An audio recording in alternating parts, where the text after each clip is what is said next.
Thank you everyone. So we'll be just presenting about 2 audits that we did and then some feedback and then discussion. So this is the surgical prophylaxis audit that we did in 7U. It was done in January 2021 for 20 elective surgery, and it was done actually by the pharmacist. And the appropriate... Prof. Sasheela, this is on the presenter. Okay, all right. Okay. Now it's yeah. All right, sorry about that. And it was the metrics on appropriateness of antibiotic was based on the point prevalence survey metrics that is used in Australia, which is called the surgical NAPS. Next one. So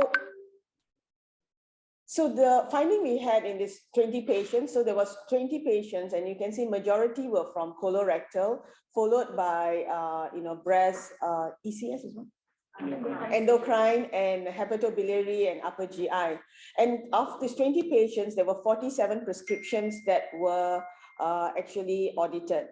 And if you can see here, the appropriateness was in 9 prescriptions, and inappropriate was 38. We'll come to that later. So 81% was inappropriate, and compliance to guideline was 34%, and non-compliance was 66%. Go on, next one. So the reason for inappropriateness, and this was mainly because the spectrum was too broad, followed by incorrect timing.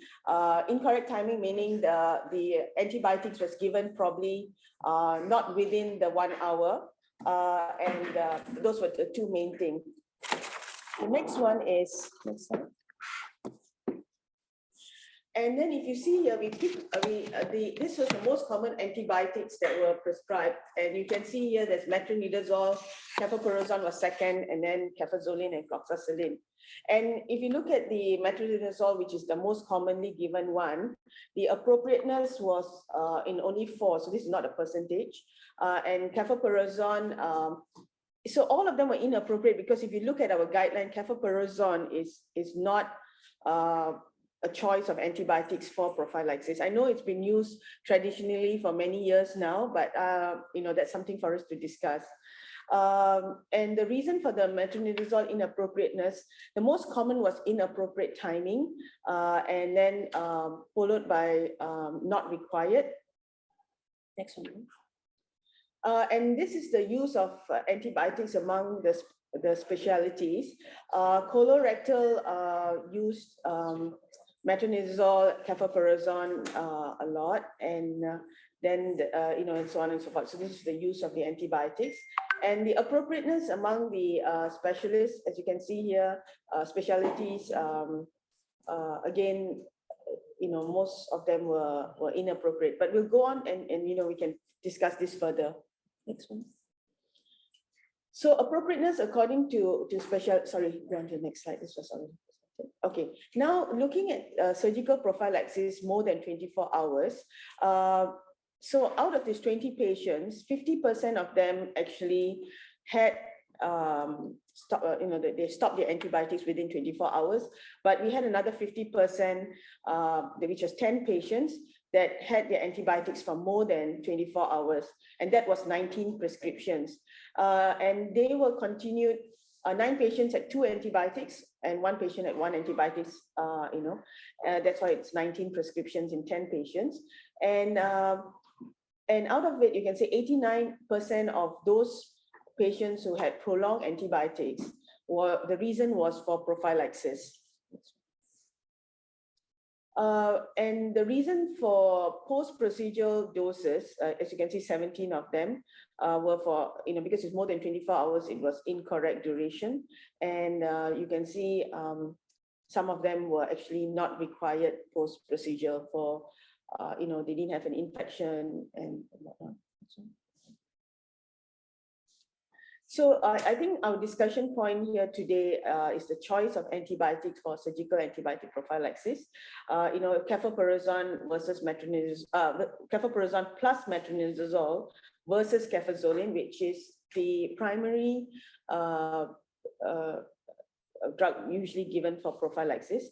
The duration for prophylaxis, the timing of the first dose prior to incision, and neomycin for colorectal surgery. This was discussed.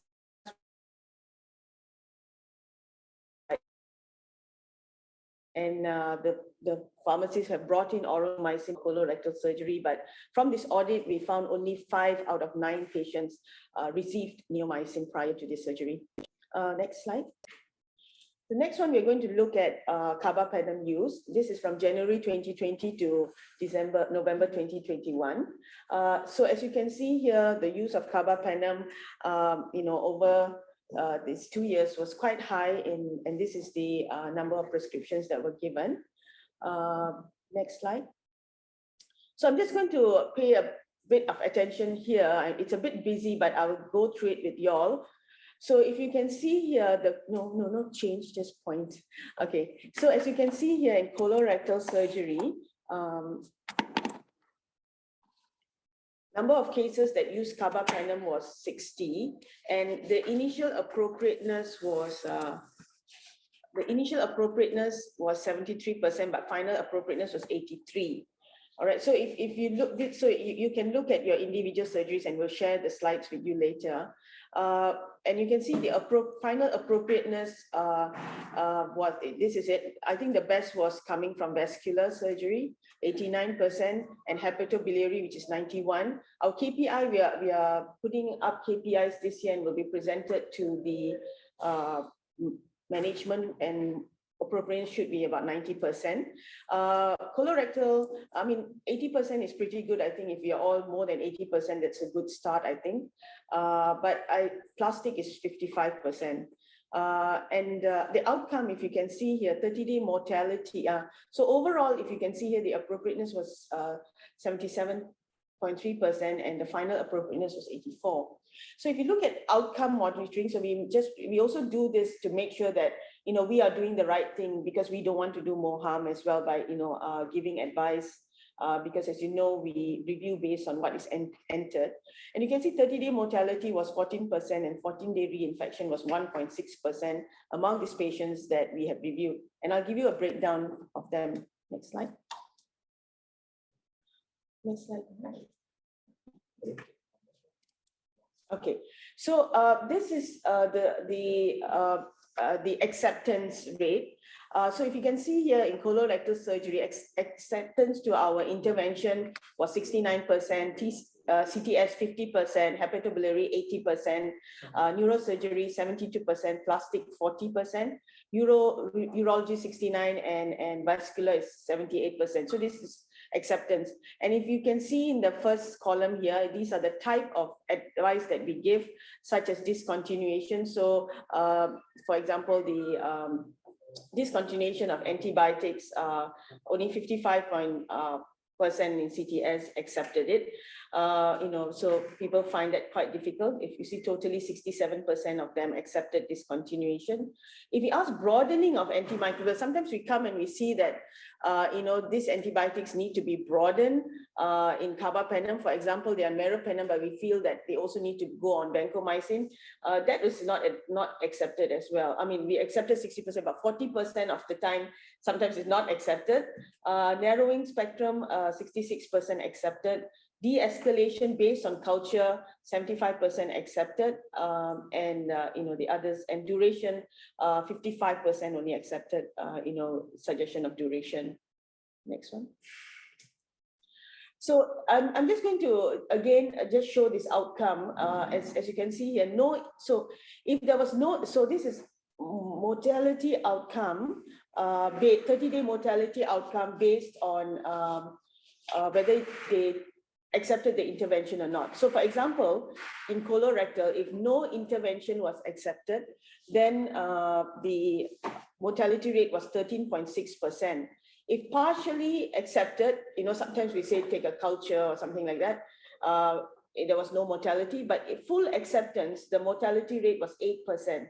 So just showing from here, the mortality rate for full acceptance was lower compared to if no intervention was accepted, except for hepatobiliary.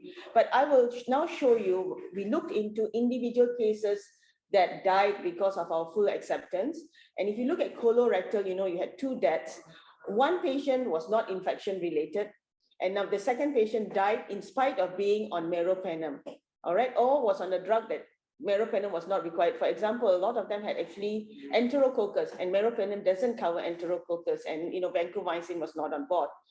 And for hepatobiliary, there was 12 deaths, and if you can see here, 7 of them were not related to any infection, so they had underlying cancer and they'd gone into palliative care, most of them, and withdrawal of therapy. And only 1 was infection related, and that too, that patient, had an infection that was not covered by meropenem, or the patient was on meropenem, and 3 of them actually died while the patient was on meropenem. So our intervention might have been just like, take cultures or something like that. And only out of that, I think 1 patient had a true infection. And as you can see, we audit this for our own audit to make sure that, we are not causing more harm than good. Next. Next one. All right, so the outcome mortality in 14 days, we looked at reinfection. So in reinfection, you see full acceptance was just 0 for all the teams except CTS. And CTS, there were 2 reinfections. One was, not sure of diagnosis, whether it was HAP or empyema, and the other one was a true reinfection. So the ASP initiative so far that we have in the hospital, we have, after we presented in MEC about 2 years ago, and at that time, the decision, Prof. April also was there, she's the head of surgery at that time, and she also approved and she suggested the stopping of antibiotics prophylaxis within 24 hours if not indicated. Because if it's usually not indicated except for certain surgeries like cardiothoracic, we give for 48 hours. Next. And also a reminder to put the indication of why you're giving that antibiotic. We also have a carbapenem. I'm not going to go through it, but you saw the outcome in that. Next one. So this is our audit, and Dr. Shah will just go through a few cases just to highlight what are the issues. It'll be really fast, just showing on 3 cases, yeah.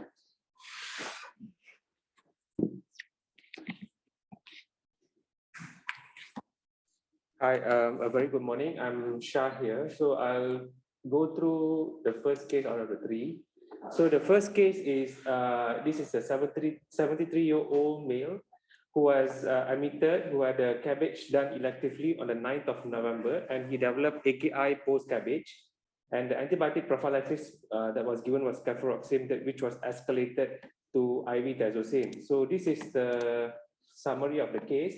So on the 9th, he had cabbage done. On the 10th, because he had a low-grade temperature and the white cell was persistently high, even though it dropped from 19 to 16, they escalated the antibiotic from the surgical prophylaxis cefuroxime to tazocine. Of course, they have taken all the cultures.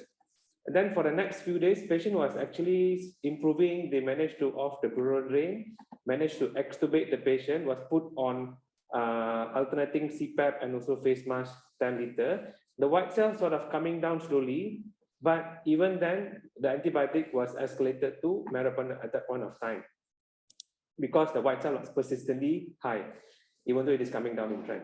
So then in the next few days, the meropenem was still continued, and around day 6 of meropenem, we had a discussion with the AMS team to stop the meropenem. However, we have switched the antibiotic to oral augmentin and discharged the patient on oral augmentin for a period of 2 weeks. I'm not too sure what was the indication of a prolonged antibiotic of augmentin. There's no diagnosis whether this is SSI or is there any other reason for the continuation of antibiotic. So the summary from the case 1, the pre-renal AKI may not be related to an infection, and there was no obvious evidence of infection and cultures were negative. So the serial chest X-ray also showed there was no consolidation, and this patient was able to be extubated swiftly. This is X-ray on the 13th, which is about 4 days after the op. So I feel that the meropenem could have been de-escalated once the prelim cultures were negative, and probably the patient did not require a prolonged antibiotic of augmentin for 2 weeks as outpatient. The next case number 2, is a case of a wrong choice of antibiotic. This is a young gentleman, 36 years old, who presented to ED on the 10th with epigastric pain and also on and off PR bleed for a long time. And the X-ray and the investigation were normal, and the patient was discharged from ED as dyspepsia, and he was given a TCA for 1 month to Ruka. But a week later, the patient presented again to ED with the same complaint, and this time around a CT scan of the abdomen was done, and it showed a large mass in the liver. So the differential diagnosis was partially liquefied abscess or mass forming cholangiocarcinoma, and it was initially treated as liver abscess with IV cefpoarazone and IV metronidazole. So this is what happened. On admission, he was given IV cefpoarazone and IV metronidazole, but the next day, the antibiotic was escalated to meropenem. Not too sure because patient was stable, vital sign was stable, but the antibiotic were escalated after they reviewed the CT scan finding actually. So over the next few days, the meropenem was continued, not much of issues with the patient to be honest. And around day 5 on meropenem, the MS team got involved, and we said that this is a community-acquired infection, so we can de-escalate the antibiotic to augmentin. Initially, the following day, he was switched to oral augmentin, and the patient was discharged. And the patient came back about 4 days later after discharge to review the biopsy result. The biopsy result came back as polydifferentiated adenocarcinoma. However, the antibiotic was still continued despite of knowing this lesion is not an infectious of nature. So when we look at this patient, this is a community onset infection, young patient, no comorbid, and no recent hospitalization. So it's less likely to be MRO. So we can get away by giving less potent antibiotic rather than giving a broad spectrum antibiotic like meropenem. In this case also, the cefpoarazone was escalated to meropenem, but there was no clear indication of why the escalation happened, because we feel that the patient was hemodynamically stable and the patient was not septic though. Another thing is the oral antibiotic was actually continued, even though we have known that this lesion is a malignant lesion for a prolonged time as well. So I just took a snapshot from our UMMC antibiotic guideline. For a pyogenic abscess community acquired, this is the suggested antibiotic. The preferred is ceftriaxone plus flagyl, or we can give an alternative of augmentin. This is for an empirical antibiotic. And the last case that I want to discuss is it's a case of a surgical prophylaxis. Wrong choice of antibiotic were given for the surgical prophylaxis, and the duration of the prophylaxis was also prolonged. So this is a young lady, 40 years old, electively admitted for laparoscopic cholecystectomy and KIV open on table cholangiogram on the 24th of January, and underwent the laparoscopic cholecystectomy on the 25th. The antibiotic prophylaxis was cefpoarazone and also metronidazole. The surgery was uncomplicated. The patient required ERCP due to choledocholithiasis, and post-op the patient was fine. The antibiotic was continued for 3 days, and the patient was discharged with oral ceftriaxone and also oral metronidazole for another week. The white cell initially was normal. It went up slightly high post-op and actually came down prior to discharge to 13. There were no CRP taken. There was no culture sent as well. So in this case, we feel that the surgical prophylaxis was given more than 24 hours. The choice of prophylaxis also was not correct. And there were no clear indication for continuation of antibiotic with oral antibiotic. So from our UMC guideline for this biliary tract surgery, the prophylaxis antibiotic should be cefazolin and metronidazole. And in this case, it was prolonged because it was supposed to be a single dose. In this case, it was prolonged, and there was no culture taken. I mean, if there was any indication to continue antibiotic, I think we should always take the culture. But in this case, there were no culture taken. I think that's about it from me. So,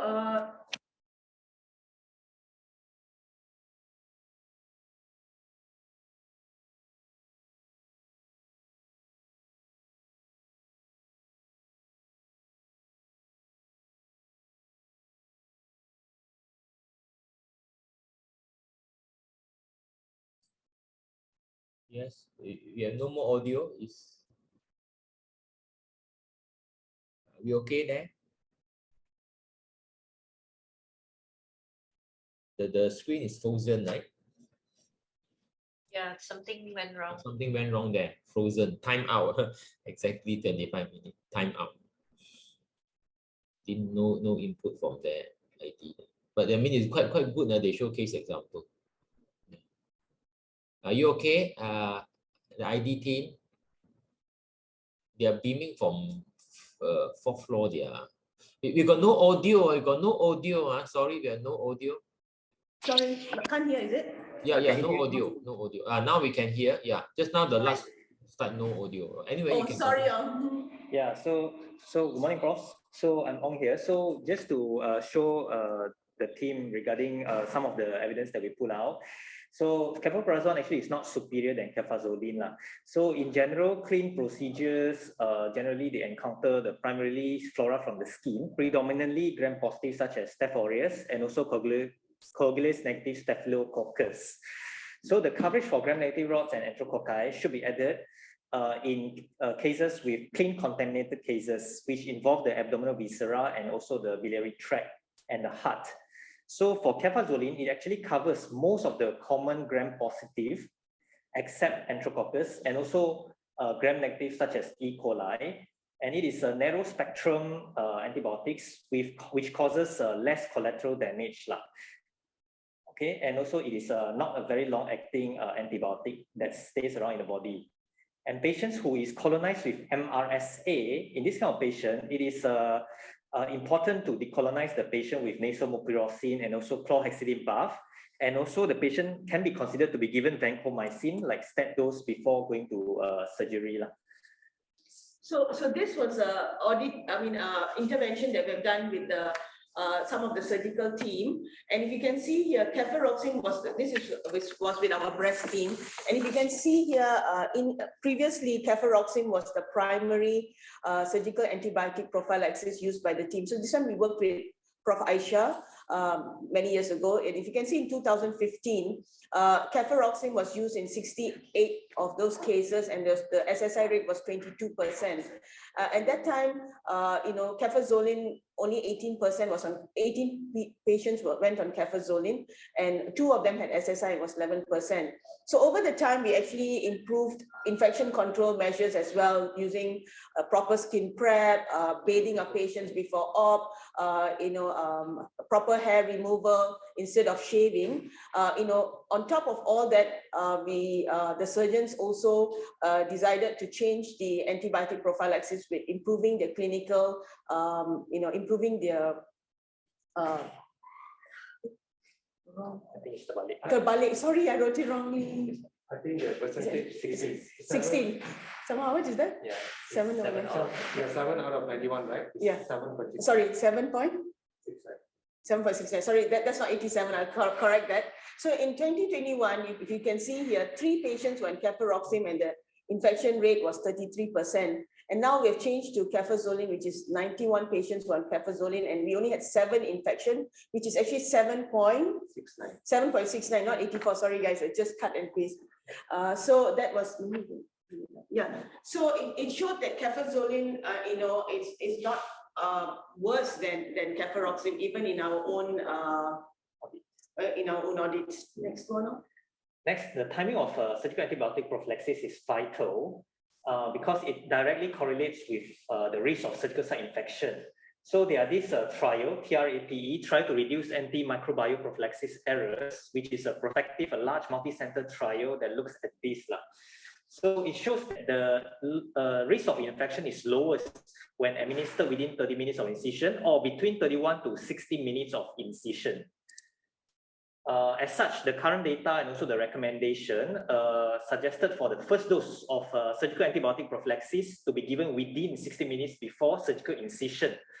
However, certain antibiotics like Vanco and also fluoroquinolone, because it requires a longer infusion time, so it may begin about 120 minutes before incision. So again, the timing is very important. This paper shows the direct risk of increased risk of surgical site infection if the timing is not properly followed. So if the infection risk actually is increased as the time interval between the pre-op antibiotic and also the incision is increased, or if the antibiotic was first infused only after incision was made. Okay. And in terms of redosing of antibiotics, this means like when intraoperatively, if the surgical is a long surgery, redosing of antibiotics should be performed to maintain the therapeutic serum levels. This is shown to reduce the risk of SSI. And generally, how do we decide which antibiotic requires redosing, which patient requires redosing? Is the general is like after every 2 half-lives of the antibiotics. So the recommendation is actually in our antibiotic, UMMC antibiotics guidelines. So it's all there, the common types of antibiotics and their half-lives. Okay, or if there is a blood loss that is greater than 1.5 liter within the surgery, it's recommended. So this again is showing that improper antibiotic redosing actually increase the risk of surgical site infection. So for example, cefazolin, you will redose after 3 hours? 3 hours, yeah. Okay. And the other issue is the surgical antibiotic prophylaxis prolongation. So all the guidelines that we have gone through recommends against the prolongation of surgical antibiotic prophylaxis administration after the completion of operation, because it does not prevent surgical site infection. So here are the evidences. Here actually it shows the antimicrobial prophylaxis, if it given more than 24 hours, actually, on the contrary of preventing SSI, it increases the risk of intra-hospital and post-hospital discharge surgical site infection, regardless of the patient's risk factor. Okay, so it causes more harm than good. And this is another study in colorectal surgery in terms of the antibiotic duration. So it shows there's no difference between no difference if the patient is given less than 24 hours of post-op antibiotic or more than 24 hours post-op prophylaxis. So there is no difference in terms of superficial or deep SSI. It's quite a large study involving 965 patients. And this is another one of UMSC audit in one of the cabbage procedure. So in terms of post-op that is given antibiotics more than 24 hours, the rate of surgical site infection actually is higher compared to patients who are given less than 48 hours of antibiotic prophylaxis. Okay, so actually, the longer you give surgical antibiotic prophylaxis, the higher risk of surgical site infection. This is our own audit in cabbage patients a few years ago. Here are the references. Thank you all. Okay, thank you, Prof. Ong and team. So this is our presentation for today.